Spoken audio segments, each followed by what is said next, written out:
Alkisah, di sebuah desa, ada seorang ibu yang sudah tua, hidup berdua dengan anak satu-satunya. Suaminya sudah lama meninggal karena sakit. Sang ibu seringkali merasa sedih memikirkan anak satu-satunya. Anaknya mempunyai tabiat yang sangat buruk, yaitu suka mencuri, berjudi, mengadu ayam, dan banyak lagi lainnya. Ibu itu sering menangis meratapi nasibnya yang malang. Namun ia sering berdoa, memohon kepada Tuhan, "Ya Tuhan, tolong sadarkan anakku, anak yang kusayangi, supaya tidak berbuat dosa lagi.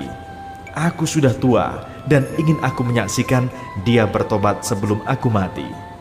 Namun semakin lama si anak semakin larut dalam perbuatan jahatnya. Sudah sangat sering dia keluar masuk penjara karena kejahatannya yang dilakukan. Suatu hari dia kembali mencuri di rumah penduduk desa. Namun malang dia tertangkap. Kemudian dia dibawa ke hadapan raja untuk diadili dan dijatuhi hukuman pancung. Pengumuman itu diumumkan ke seluruh desa.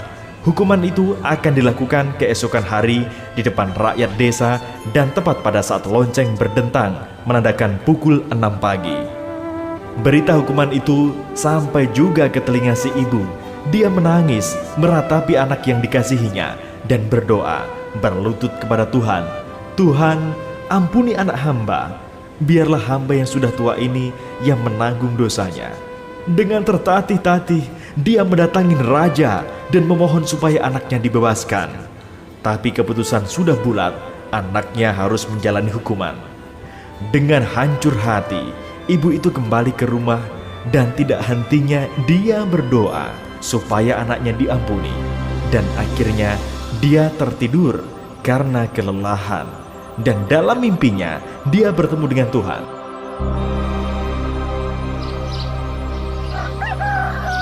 Keesokan harinya di tempat yang sudah ditentukan, rakyat berbondong-bondong menyaksikan hukuman tersebut. Sang algojo sudah siap dengan pancungnya dan anak sudah pasrah dengan nasibnya. Terbayang di matanya wajah ibunya yang sudah tua, dan tanpa terasa dia menangis, menyesali perbuatannya. Detik-detik yang dinantikan akhirnya tiba. Sampai waktu yang ditentukan tiba, lonceng belum juga berdentang. Sudah lewat 5 menit dan suasana mulai berisik. Akhirnya petugas yang bertugas membunyikan lonceng datang. Ia mengaku heran karena sudah sejak tadi dia menarik tali lonceng, tapi suaranya tidak terdentang. Saat mereka semua sedang bingung, tiba-tiba dari lonceng itu mengalir darah.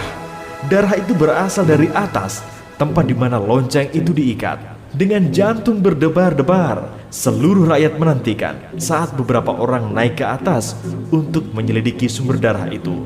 Tahukah Anda apa yang terjadi? Ternyata doa seorang ibu dikabulkan.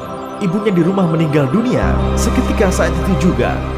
Menggantikan sang putra meneteskan darah lewat doa, berpayungkan tentang lonceng sang algojo. Sang anak menangis, merata bersedih. "Kenapa? Kenapa ya Tuhan? Tidak sejak dulu Engkau berikan hamba sebuah keniscayaan, sebuah hidayah agar hamba bertaubat dan bisa mengabdi untuk ibu. Mengapa? Mengapa ya Tuhan? Ampuni hamba." Anak itu meratap dan menangis, menyesali apa yang telah dia lakukan, yang selama ini mengabaikan doa dan permintaan sang ibu.